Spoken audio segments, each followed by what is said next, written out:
जय हिंद दोस्तों, mission success happy में आप सभी का स्वागत है। फ्रेंड्स, आप लोगों को यहाँ पे गंगा नदी तंत्र के बारे में हम यहाँ बता रहे हैं और आपको इमेज के सहायता से इसमें बताया जाएगा। तो आप लोग इसको अच्छे से एक बार देख लीजिएगा। आप लोग को अच्छा लगे तो लाइक ज़रूर कीजिएगा और शेयर भी एक ग्रुप में ज़रूर करिएगा आप लोग। और अगर चैनल पर पहली बार है तो सब्सक्राइब ज़रूर कीजिए चैनल को और कंटिन्यू वीडियो आप लोग देखिए। सुबह 6 बजे वीडियो अपलोड किए जाते हैं, तो अच्छे से अच्छे क्वेश्चन इसमें शामिल किए गए हैं, तो आप लोग कंटिन्यूटी बनाइए। तो चलिए यहाँ पे स्टार्ट करते हैं। गंगा नदी तंत्र देखिए, पहले यहाँ देख लीजिए इसके बारे में कि गंगा नदी भारत के सबसे लंबी नदी है और इसकी लंबाई की अगर बात किया तो 2525 किलोमीटर लंबाई है। इस चीज़ को याद रखिएगा क्योंकि यह क्वेश्चन पूछे जाते हैं कि लंबाई गंगा नदी कितनी है, तो 2525 होते हैं। ठीक है। और गंगा नदी जो है दो देश से होकर गुजरती है। पहला तो अपना देश भारत है और दूसरा बांग्लादेश से होकर के यहाँ पे प्रवाहित होते हैं। ठीक है। आगे यहाँ पे देख लीजिए कि गंगा जो नदी है 5 राज्य से होकर के गुजरती है। कौन कौन राज्य, तो यहाँ देख लीजिए उत्तराखंड, उत्तर प्रदेश, बिहार, झारखंड और पश्चिम बंगाल से होकर के गुजरते हुए आगे की ओर बढ़ जाती है। आगे यहाँ पे देख लीजिए गंगा नदी स्वतः स्वच्छ हो जाती है। गंगा जो नदी है सेल्फ प्यूरिफाइंग रिवर है। ठीक है। यह स्वतः होने वाली नदी है। ठीक है। क्यों होती है? क्योंकि बैक्टीरियोफेज होते हैं, जिसको कारण यह स्वतः स्वच्छ हो जाती है। यहाँ पे आगे देख लीजिए कि हानिकारक जो बैक्टीरिया को ख़त्म कर देता है, इसमें जो बैक्टीरियोफेज होते हैं जो। ठीक है। और गंगा नदी को 2008 में देख लीजिए, यहाँ पे 2008 में राष्ट्रीय नदी घोषित किया गया है। गंगा नदी को 2008 में राष्ट्रीय नदी घोषित किया गया है। ठीक है। और गंगा डॉल्फिन को भारत का राष्ट्रीय जलीय जीव घोषित किया गया है। अच्छा फ्रेंड्स, यह जो जलीय जीव घोषित किया गया है गंगा डॉल्फिन को, यह कब किया गया है? तो यह किया गया है आपको 2009 में। ठीक है। 2009 में गंगा डॉल्फिन को किया गया है राष्ट्रीय जलीय जीव घोषित, और गंगा नदी को राष्ट्रीय नदी घोषित किया गया है 2008 में। ठीक है। चलिए नेक्स्ट देख लेते हैं। गंगा डॉल्फिन है और गंगा डॉल्फिन को 2009 में यहाँ जलीय जीव घोषित किया गया है। ठीक है। और यह बिहार के मुख्यमंत्री नीतीश कुमार जी जो हैं, इन्हीं के सिफारिश पर इन्हें बताया गया था और उसी समय प्रधानमंत्री मनमोहन सिंह थे, तो उन्हीं के द्वारा जलीय जीव घोषित किया गया था यह 2009 में। चलिए आगे यहाँ पे देख लेते हैं। चलिए आगे देखते हैं गंगा नदी का उद्गम स्थल देखते हैं। तो यहाँ पे देख लीजिए गंगा नदी का उद्गम स्थल, तो यहाँ पे देख लीजिए पहला कि गंगोत्री हिमालय से निकलती हुई यहाँ पे देखिए भागीरथी नदी निकलती है और इस तरह से यहाँ पे आकर के देवप्रयाग में आकर के, और संतोपथ हिमानी से अलकनंदा निकलती है। ठीक है। अलकनंदा जो है संतोपथ हिमानी से निकलती हुई यह देखिए कि आकर के देवप्रयाग में यहाँ पे मिल जाती है। ठीक है। कहाँ मिलती है? तो भागीरथी और अलकनंदा कहाँ? तो देवप्रयाग में। देखिए गंगा यहाँ से प्रवाहित होती है। ठीक है। यहाँ से गंगा नहीं प्रवाहित होती है और यहाँ से गंगा नहीं प्रवाहित होती है। यहाँ से भागीरथी होती है और यहाँ से अलकनंदा होती है, और यहाँ पे आगे चलते हुए यहाँ देवप्रयाग में जब आती है यहाँ से गंगा बन जाती है। देखिए यहाँ पे आपको इमेज में दिखाई दे रहा होगा, यह जो आपको इस तरफ से देखिए जो आ रही है, यह आपको भागीरथी इधर से आ रही है और इधर से देखिए अलकनंदा। ठीक है। और यहाँ देखिए संगम हो गया, यह यहाँ से आगे जब बढ़ेगा इधर तो यही आपको गंगा नदी आगे इधर साइड में जाएगा आगे। ठीक है। इधर साइड गंगा नदी जाएगा। तो इसको अच्छे से एक बार इमेज भाई आप लोग देख लीजिए। और यह जो आपको गंगोत्री जो हो जाएगा और यह जो संतोपथ हिमानी यह कहाँ हो जाएगा? तो यह यूके है। ठीक है। उत्तराखंड। चलिए आगे देख लेते हैं इसके आगे जो गंगा नदी का प्रवाह किस तरह जाती है। चलिए नेक्स्ट देखते हैं। चलिए देख लीजिए, अब यहाँ पे देखिए संतोपथ जो हिमालय से निकल रही थी इधर से अलकनंदा, तो देखिए अलकनंदा में और कौन कौन सी नदियाँ जाकर के मिलती है? देखिए धौली गंगा, यहाँ देखिए धौली गंगा यहाँ जाकर के मिलती है। तो यह देखिए कहाँ धौली गंगा मिल रही है? देखिए यहाँ पे मिल रही है जाकर के अलकनंदा में। तो यहाँ पे किस नाम से जाना जाएगा? तो यहाँ विष्णु प्रयाग के नाम से जाना जाएगा। ठीक है। यहाँ पे विष्णु प्रयाग के नाम से जाना जाएगा। यानी देखिए अलकनंदा और यहाँ पे धौली गंगा ये दोनों जाकर देखिए यहाँ पे आप लोग देख लीजिए विष्णु प्रयाग में कि देखिए अलकनंदा और धौली गंगा यह दोनों जाकर के यहाँ मिलेगा, तो यहाँ विष्णु प्रयाग में। ठीक है। और यहाँ देखिए नंदाकिनी और अलकनंदा, यह अलकनंदा नदी है। ठीक है। तो यह नंदाकिनी जाके कहाँ मिलेगा, अलकनंदा में। तो यहाँ मिलेगा नंदाकिनी। देखिए नंदाकिनी जब मिलेगा तो नंदे प्रयाग होगा, ठीक है। यह नंदाकिनी नंद प्रयाग यहाँ पे मिला नंद प्रयाग में। फिर देखिए पिंडार हो गया, तो देखिए पिंडार जो हो जाएगा अलकनंदा में मिलेगा तो कर्ण प्रयाग में जाकर मिलेगा, यानी कर्ण प्रयाग इस संगम का नाम होगा। जहाँ मिल रही है अलकनंदा में जाकर के उस संगम का नाम कर्ण प्रयाग पिंडार का हो जाएगा, ठीक है। और यहाँ पे एक देखिए केदारनाथ जो निकल रहे हैं, केदारनाथ के साइड से आ रही है मंदाकिनी। इधर देखिए मंदाकिनी आकर के कहाँ मिल रही है, तो रुद्र प्रयाग में, ठीक है, रुद्र प्रयाग में। चलिए, और इधर से तो आप लोग जान ही रहे हैं कि गंगोत्री आ रही है, जो भागीरथी बन करके वह गंगोत्री से निकल करके भागीरथी आ रही है, वह आकर कहाँ मिल रही है, तो देव प्रयाग में मिल रही है, ठीक है।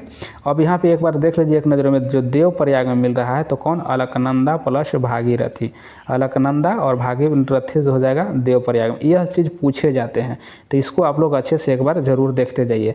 अगर इसको अच्छे से नहीं देखिएगा तो फिर अगर एग्जाम में पूछे जाएंगे तो गड़बड़ा जाइएगा, तो क्वेश्चन मिस नहीं करना है, तो अच्छे से एक बार समझते जाइए। यहाँ पे देखिए देव प्रयाग जो हो गया अलकनंदा और भागीरथी, और विष्णु प्रयाग जो हो गया अलकनंदा और धौली गंगा। देखिए अलकनंदा यहाँ पे तो जान रहे हैं कि अलकनंदा इस साइड से है, और धौली गंगा यहाँ हो गया, जाकर के विष्णु प्रयाग मिलेगा। नंद प्रयाग अलकनंदा और नंदाकिनी, कर्ण प्रयाग अलकनंदा और पिंडार हो जाएगा, और रुद्र प्रयाग जो हो जाएगा अलकनंदा और मंदाकिनी जब जाकर मिलेगा तो रुद्र प्रयाग हो जाएगा। इसको आप लोग अच्छे से समझ गए होंगे। तो चलिए आगे देखते हैं इसका। यहाँ तक देख लिए हैं, यहाँ तक आप लोग देख लिए, ठीक है। अब चलिए यहाँ से देख लेते हैं पूरा गंगा जो भी है, गंगा का नदी तंत्र है, सभी आप लोग अच्छे से यहाँ पे विस्तार से देखिएगा और अच्छे से इसमें ध्यान दीजिएगा आप लोग, ठीक है। चलिए यहाँ तक आप लोग, आई होप यहाँ तक समझ गए हों आप लोग। तो चलिए आगे देख लेते हैं। अब यहाँ पे देखिए कि यमुनोत्री हिमालय से, यहाँ पे यमुनोत्री हिमालय से यहाँ से देखिए कि आपको निकल रही है यमुना, ठीक है। और यह देखिए यमुना निकलते हुए यहाँ जा कर के कहाँ, प्रयाग में जाकर के मिलता है, प्रयागराज यानी कि यूपी में। तो देखिए अगर क्वेश्चन आपको पूछा जाता है कि गंगा का सबसे बड़ी सहायक नदी कौन है, तो गंगा का सबसे बड़ी सहायक नदी आपको कौन हो जाएंगे, तो यही आपको देखिए यमुना नदी हो जाएंगे, ठीक है, यमुना नदी। अच्छा यमुना नदी को देख लीजिए कि और सहायक नदियाँ भी हैं। तो यमुना नदी के देखिए चंबल जो हो जाएगा, यह देखिए यह कहाँ से निकल रही है, तो यह एमपी यानी मध्य प्रदेश इंदौर से निकलते हुए चंबल नदी आपको जाकर यमुना नदी में मिल जा रही है। तो यानी यह सहायक नदियाँ जो हो गई, यह आपको यमुना नदी का हो जाए। उसके बाद देखते हैं यहाँ पे कि बेतवा नदी, ठीक है। बेतवा नदी भी यह कहाँ, विंध्य पर्वत से निकलती है, और यह भी आपको मध्य प्रदेश से ही निकल रही है। और यह बेतवा नदी भी जा करके यहाँ यमुना नदी में मिल जा रही है, यानी यमुना की सहायक नदी ये भी हो जाएगी। केन नदी देखिए यहाँ कैमूर पहाड़ी से निकल रही है एमपी से, ठीक है। ये भी केन नदी जाकर के मिल जा रही है कहाँ, यमुना में। तो देखिए यमुना में, यमुना नदी की तीनों सहायक नदियाँ हो गए, कौन कौन हो जाएंगे, तो चंबल हो जाएंगे और केन हो जाएंगे। चंबल, केन और बेतवा जो तीनों नदी है, ये सभी हो जाएंगे यमुना नदी का सहायक नदी। देखिए एक बार चलिए अब यहाँ देखते हैं, हरिद्वार देख लेते हैं, ठीक है। देखिए गंगा नदी जो है आगे हरिद्वार से ही यह जो है क्या, भूमि क्षेत्र में प्रवेश करती है, ठीक है। यह जो है गंगा नदी जो भूमि क्षेत्र में प्रवेश करती है तो हरिद्वार से ही प्रवेश करती है, ठीक है। और एक क्वेश्चन और देखिए, जो उत्तराखंड से यहाँ पे एक राम गंगा नदी आ रही है, यह देखिए उत्तराखंड से जो राम गंगा नदी आ रही है, यहाँ पे देखिए कनौज के पास यहाँ मिल रही है, कनौज के पास। तो क्वेश्चन अगर पूछा जाए आपको कि गंगा की सबसे पहली सहायक नदी कौन है, या गंगा की प्रथम सहायक नदी कौन है, तो देखिए यही आपको हो जाएगा, ठीक है, राम गंगा ही है। देखिए उसके पहले कोई भी नदी गंगा का सहायक नदी नहीं है यहाँ तक में, ठीक है। तो आप लोग इसको अच्छे से समझ लीजिए। चलिए प्रयाग में यमुना नदी मिल गई, और सबसे बड़ी सहायक नदी हुआ गंगा का तो यमुना नदी ही है, ठीक है। चलिए उसके बाद आगे बढ़ते हुए, प्रयाग से आगे बढ़ते हैं, गाजीपुर में आते हैं। तो यहाँ देखिए गोमती नदी है, ठीक है। गोमती नदी जो है यह कहाँ से निकलती है, तो पीलीभीत यूपी से फुलहर झील से निकलती है, ठीक है। फुलहर झील से गोमती नदी निकलते हुए कहाँ, गाजीपुर में जाकर के गंगा में मिल जाती है। चलिए उसके बाद आगे देखते हैं छपरा में, ठीक है। छपरा में देखते हैं यहाँ पे, तो देखिए इधर से आती है, नेपाल के क्षेत्र से आ रही है, देखिए नदी कौन कौन, तो काली नदी आ रही है, और एक कर्णाली नदी, काली और कर्णाली नदी दोनों नदी आ रही है। तो देखिए यह जो है आपको, जो काली और कर्णाली जो आ रही है, यह आपको यहाँ पे देख लीजिए कि शारदा के नाम से काली को जाना जाता है, और कर्णाली को घघरा के नाम से जाना जाता है। समझ गए, काली को शारदा के नाम से और कर्णाली को घघर के नाम से जाना जाता है। यह दोनों नदी आगे बढ़ते हुए देखिए घघरा हो जाती है, ठीक है। और घघरा नदी बढ़ते हुए देखिए छपरा में आकर के गंगा में मिल जाती है। तो इसको भी आप लोग अच्छे से डायग्रामली देख लीजिए। और देखिए आगे यहाँ देखिए गंडक नदी फिर निकल रही है, ये भी आ रही है कहाँ से, तो नेपाल क्षेत्र से आ रही है। और गंडक नदी यहाँ से निकलते हुए आकर कहाँ मिलती है, तो सोनपुर देखिए मिलती है, पटना से आगे सोनपुर बिहार में, ठीक है। और इधर से ही एक कोसी नदी निकल रही है जो कि नेपाल से ही आती है कोसी नदी। और यह देखिए कहाँ मिल रही है, गंगा में, तो यह कुर्सेला में मिल रही है। देखिए फ्रेंड्स यहाँ कुर्सेला में मिल रही है। कुर्सेला है कहाँ, तो यह कटिहार ज़िला में ही है, बिहार में ही है। कटिहार ज़िला में यह गंगा नदी में मिल जाती है कोसी नदी। और कोसी नदी को बिहार का शोक भी कहा जाता है, बिहार का अभिशाप भी कहा जाता है कोसी नदी को, क्योंकि जब ये कोसी नदी आती है तो यह किस तरह से आती है, यह टेढ़े मेढ़े इस तरह से आना का इसको इस तरह से है, तो यह कभी इधर चले जाएगी कभी इधर चलेगी, यानी जिधर जाएगा उधर बाढ़ की स्थिति लाते जाती है। और जो भी जिसका जीव जान जो होता है, जान माल की हानि बहुत हो जाती है इस नदी को आने से, इसीलिए इसे शोक नदी कहा जाता है बिहार का, ठीक है। और इधर देखिए एक अमरकंटक से निकल रही है, अमरकंटक की पहाड़ी से सोन नदी, ठीक है। सोन नदी एक नदी यहाँ है जो आपको पटना में जाकर के मिल जाती है, ठीक है। पटना में जाकर के मिलती है तो सोन नदी ही मिलती है। तो इसको भी आप लोग अच्छे से देख लीजिएगा। तो इधर देख लीजिए, इधर एक बार देख लीजिए कि इधर क्या हो जाएगा, इधर हो जाएगा आपको लेफ्ट साइड, ठीक है, गंगा के लेफ्ट साइड, इधर आपको राइट साइड होगा। तो राइट साइड से देखिए यानी दाहिने साइड से कौन कौन नदी मिल रही है, तो सिर्फ दो ही नदियाँ मिल रही है, कि यमुना नदी मिल रही है और एक आपको सोन नदी मिल रही है। और इधर से आप लोग देख लीजिए खुद कि कौन कौन सी नदी मिल रही है। जो प्रमुख नदियाँ आपको बता दी कि रामगंगा, गोमती, घग्गर हो गया, फिर आपको गंडक, कोसी, और यहाँ आगे देख लीजिए एक महानंदा है, ठीक है। महानंदा जो है यह आपको दार्जिलिंग पहाड़ी से निकलती है, दार्जिलिंग पहाड़ी से, और यह आपको जा कर के यहाँ फरक्का बैराज जो है पश्चिम बंगाल क्षेत्र में फरक्का बैराज पर जाकर के यह मिल जाती है नदियाँ, ठीक है। और फरक्का बैराज से ही आगे जब बढ़ती है थोड़ा सा, तो यहाँ दो धाराओं में विभक्त हो जाती है नदियाँ। एक देखिए हुगली नदी के नाम से, और एक इधर पद्मा नदी के नाम से, जो कि गंगा, यहाँ पे गंगा जो है पद्मा नदी के नाम से बांग्लादेश में प्रवेश कर जाती है, और एक हुगली नदी के नाम से आगे दो धाराओं में विभक्त हो जाती है, ठीक है। तो इसको जो दामोदर नदी यहाँ पे देख लीजिए, यहाँ जो दामोदर नदी है यह जो है बंगाल का शोक के नाम से जाना जाता है, दामोदर नदी, ठीक है। बिहार का शोक कोसी, और बंगाल का नाम, पश्चिम बंगाल का यहाँ पे हो जाएगा आपको दामोदर, जो है यह शोक नदी के नाम से जाना जाता है बंगाल में। चलिए आगे यहाँ पे दो धाराएं विभक्त हो गई।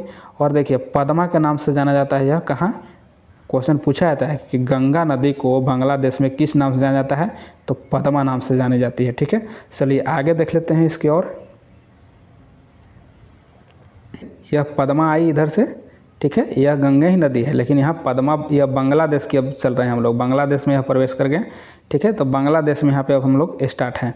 तो बांग्लादेश में गंगा को पद्मा कहा जाता है, ठीक है। बांग्लादेश में पद्मा कहा जाता है किसको, गंगा को।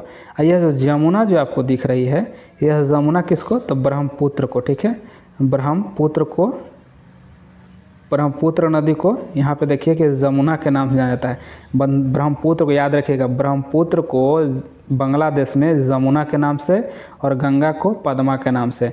और एक नदी यहीं मेघना है, बस वहीं आपको बांग्लादेश में, तो यही जा कर के जो जमुना है और पद्मा है जा कर के मेघना में मिल जाती है, तो यहाँ से मेघना हो जाती है, ठीक है।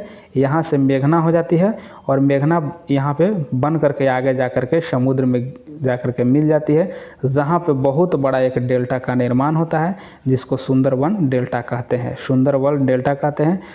और यहीं पे, यहाँ पे आगे देख लीजिए, यह जो आपको आकृति दिखाई दे रही होगी, यहाँ पे देख लीजिए, यह सुंदरवन डेल्टा है, ठीक है, यह सुंदरवन डेल्टा है।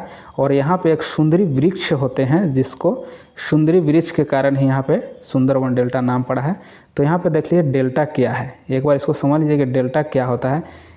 तो यहाँ पे देखिए कि डेल्टा प्रायः उस भूभाग को कहा जाता है जो नदी द्वारा लाए गए अवसादों के संचय से निर्मित होता है, और विशेष नदी के मुहाने पर जहाँ वह किसी समुद्र में गिरती है, और इस भूभाग का आकार साधारणतः त्रिभुज जैसा होता है, उसी को डेल्टा कहा जाता है। देख लिए आप लोग, डेल्टा यही क्षेत्र है, और यह जो है आपको सुंदरवन डेल्टा है।